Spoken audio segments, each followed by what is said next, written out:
السلام عليكم ورحمة الله وبركاته. كلنتي waxaan wanaagsan dhamaan saaxiibada ku xiran channelka Samna Kasta Official. Fadlan channelka taa ku cusub tahay subscribe noo saar, kambalelkana furo si markaas ay ku soo gaaraan muuqaalada xiisaha badan ee kaga diyaarino aflaanta markaas cusub iyo kuwa xilligaas markaas soo baxaya. Saaxiibada ku maasan tahay haddii aad hore u joogtay channelka waxa ka codsanayna muuqaalkeena noo leekarayso sidoo kalena sii jar karayso si muuqaalku u gaaran aynu ku soo biiraan saaxiib adigoo kala waana ku maasan tahay barnaamijkeena maanta waxaan ku soo qaadanaynaa aflaanta xiisaha badan markaas laga leeyahay koonfuriinta iyo gaaraan dhanka Bollywoodka. haddii aan inta muuqaalku ugu gudagalo barnaamijkana soo qaadan waxa ugu horeeya aflaanta OTT lagu soo fasaxi doono bisha July iyo Agosto. aflaantaas waxa ugu horeeya filimka lagu magacaabo Jugjugjiyo oo maanta si kooban uga hadli doona filimkan xiisaha badan oo hogaamiye ka yahay ninka lagu magacaabo Farun Dhawan halka ay ku weelis gabadha lagu magacaabo Kiara Advani. sidoo kale waxaa door adag ku leeyahay ninka lagu magacaabo Anil Kapoor iyo xigta markaas rogcadaaga lagu magacaabo Neeta Kapoor oo hooyo ninka lagu magacaabo Ranbir Kapoor oo filimkan door adag ku leeyahay iyo ninka lagu magacaabo Anil Kapoor. filimkan xiisaha badan waxa soo baxay 4 June 2022. filimkan ganacsigiisa wuxuu noqday film average maadaama filimka lagu kharash gareeyay ku dhawaad 155 karoor. hadda uu filimka waxa soo xareeyay ku dhawaad 130 karoor waxaana ka dhimnaa ku dhawaad 25 karoor. ganacsigaas ama shaqada karoor waxa ka habeeya meelaha kala duwan oo filimka ka gatay gaar ahaan dhanka OTT filimkan waxa uu gatay ku dhawaad 40 karoor halka dhanka satellite ama TV filimka lagu gatay ku dhawaad 25 karoor. halkaas ayaa filimka ka habeeyay oo lacag badan ka soo xareeyay. sidoo kale filimkan xiisaha badan darajahan waxa uu gaaray film average maadaama filimkan ganacsigiisa inta badan soo xareeyay halka daawadayaasha ama jarayaasha lacagtoodii uu celiyay ninka lagu magacaabo Karan Johar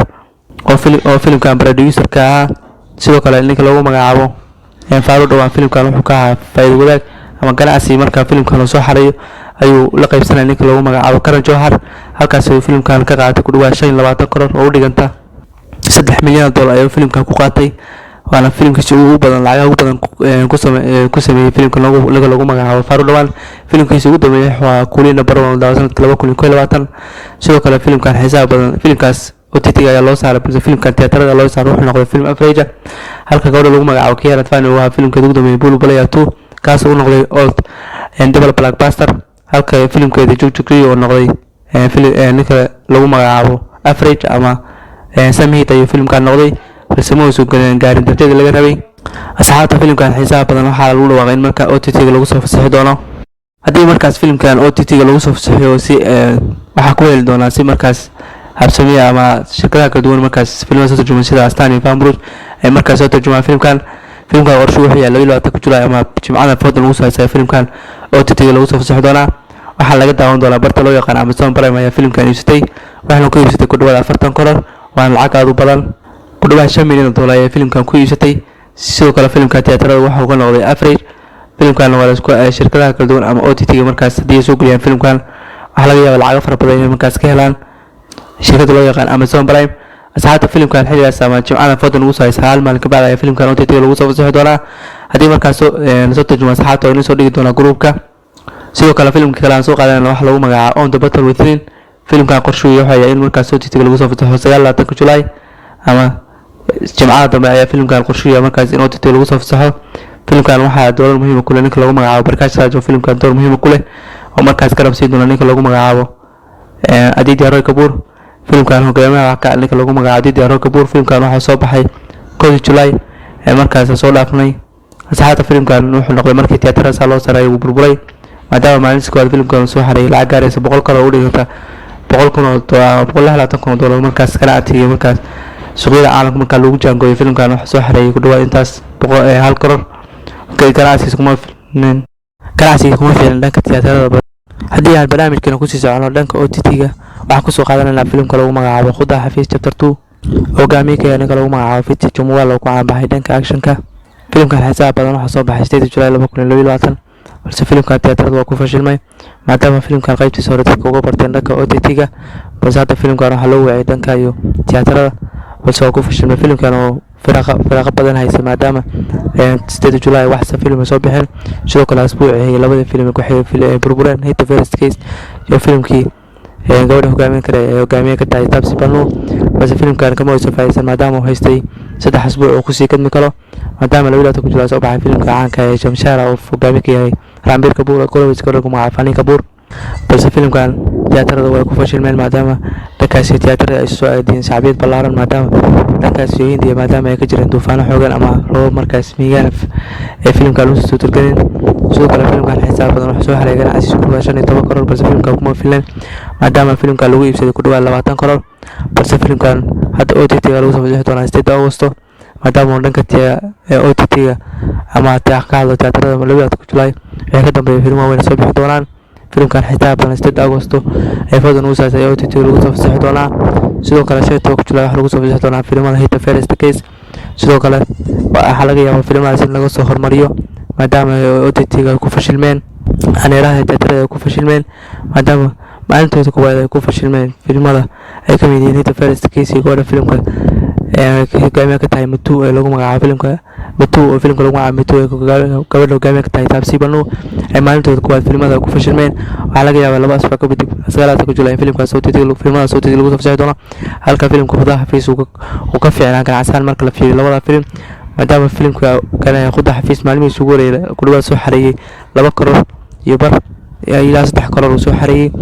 halka ganacsiga dibadda uu soo xareeyay ku dhawaad 15 karoor. asxaabta maanta barnaamijkeena OTT halkaas ayaa ku keenayna wixii macluumaad ka soo kordha aflaamtan markii hadii dib loo dhigi doono hadii markaas hore loo soo fasaxay doono waa intaas ayaan kaga soo gudbin doonaa halkan nagala socdo bartana YouTube-ka iyo Telegram-ka. haddana waxaa aadayna dhankaas iyo Koonfur Hindiya waxaan soo qaadanaynaa filim laga leeyahay dhankaas iyo Malayalamka hogaamiyaha ninka lagu magacaabo Prithviraj Sukumaran halka ay ku weerartay gabadha lagu magacaabo Samyukta Menon halka door muhiim ah ka qaadanaya ninka lagu magacaabo Vivek Oberoi waa filimka ku jira laadar awood badan ana ku xifaaltami doona ninka lagu magacaabo Prithviraj Sukumaran oo iska haysta dhankaasi fanka loo yaqaan fanka Malayalamka maadaama saddexdiisa filim ugu dambeeyay noqday filim aad u weyn sida soo qaadan sanadkii 2019 waxa soo baxay filimkii caanka ah Driver License oo filimkan ku xifaaltamay ninka lagu magacaabo Suriya oo ku xifaaltamay markaas askari ku xifaaltamay ninka lagu magacaabo Prithviraj Sukumaran waa filim xiiso badan kaas oo noqday super hit halka sanadkii 2022 loo imaaday filimkii Jana Gana Mana oo aan maalmo dhawaan ku dhawaada af Soomaali. filimkaas waa filim xiiso badan oo ku matalay Abukaate iyo nin askari ah haddana filimkaas waxa laga sameyn doonaa qayb labaad waxa uu noqday blockbuster haddana filimkiisa lagu magacaabo Kudhufa oo soo baxay 7 July waxa uu noqday blockbuster weyn.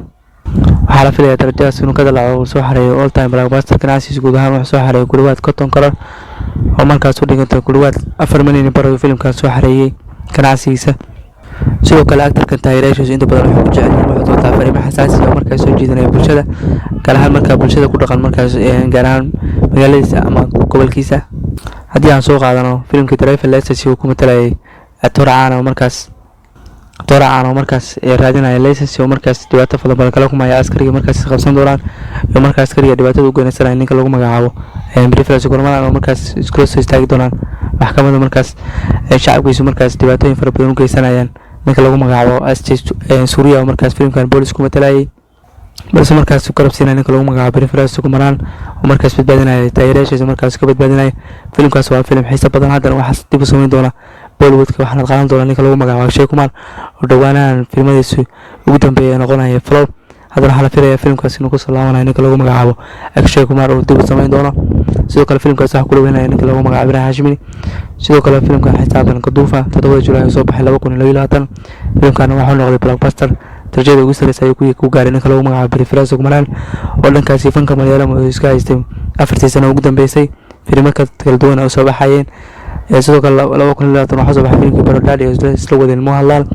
sidoo kale 2019 waxa soo baxay filimkii Lucifer oo isla wadeen ninka lagu magacaabo Mohanlal kaas oo noqday all time blockbuster haddana xiddigan waxa ku jira waqtigiisa ugu fiican. asxaabta filimkan waxa la filayaa OTT lagu soo fasaxo muddo bil ka bacdi ama 7 Agosto ay filimkan la filayaa in markaas OTT lagu soo fasaxo waa 2 wiil ka bacdi ay filimkan OTT lagu soo fasaxo doonaysa haddii markaas ay suurta gasho. asxaabta filimkaas intaas ayaa ka cusub maadaama filimkan Malayalamka iska haysto una tiyaatarada markaas filmaan badan ay soo bixin. sidoo kale waxa la filayaa filimkiisa xiga Jana Gana Mana 2 inuu noqdo maadaama filimkan Jana Gana Mana sheekadiisa markaas ku saabsan Abukaate mar waa booliis markaas dhibaato fara badan soo gaarsiiyay siyaasiyiinta. asxaabta filimka qaybtiisa labaad ayaa la sameyn doonaa sheekadiisa oo diyaarsan tahay uu sheegay ninka lagu magacaabo Prithviraj Sukumaran waxa kale oo dhiman duubistii ama shooting markii la sameyn lahaa. asxaabta filimkaas intaas ayaa ka cusub iyo Prithviraj Sukumaran ku dhawaaqay in la sameyn doono Jana Gana Mana 2 markana barnaamijkan waxaa kusoo qaadanaynaa filimka laga leeyahay dhankaasi Telugu kaasoo lagu magacaabo Bimbisara oo hogaamiyay ninka lagu magacaabo Nandamuri Kalyaram. sidoo kale filimka wax ku welis kor lagu magacaabo Samyukta Menon oo hore ah ugu shaqeynay filimkii ka dhuufa hogaamiyay ka ahayd. sidoo kale filimkan waxa door muhiim ah ka dhacaanka Katrina Teresa oo markaas ka soo muuqata filimada Bollywoodka. sidoo kale waxa ku jira shacabtooyaasha kala yihiin Finala Kishore iyo ninka lagu magacaabo Srinivas Reddy oo filimkan door muhiim ah ku leh. sidoo kale filimkan xiisaha badan ninka lagu magacaabo Nandamuri Kalyaram waxa ku matalaya laba door kala duwan mar uu xilli hore joogay qarimaadkii markaas boqortooyinka markaas xilliga markaa joogay iyo hadda uu joogo dunida casriga markaas 2022 markaas joogo. ana filim xiiso badan oo markaas hogaamiyay ka Nandamuri Kalyaram markaas theater ku soo laabanay sanadkii 2019 aneeraha sanadkii 2020 ayaa filim ugu dambeysay waana filimkiisii Ithama Faturu oo markaas hogaamiyay ka uu dowlad badan ku matalayay hadalkan inta badan filimadiisa dowlad kala duwan ayuu ku qaataa markaas xiiso badan markaas daawayaasha ay soo jeedinayaan. sidoo kale filimkan waxa uu maalgelinaya walaalkiis ninka lagu magacaabo NTR inta badan filimada waxa uu maalgeliyay NTR oo hadda shirkadiisa lagu magacaabo NTR artist ayaa filimkan u maalgelinaysa ninka lagu magacaabo Nandamuri Kalyaram. inkastoo filimkan xiisaha badan oo daawan doono 5 Agoosto waxa la filayaa filimkan inuu ganacsi ballaadhan soo helayo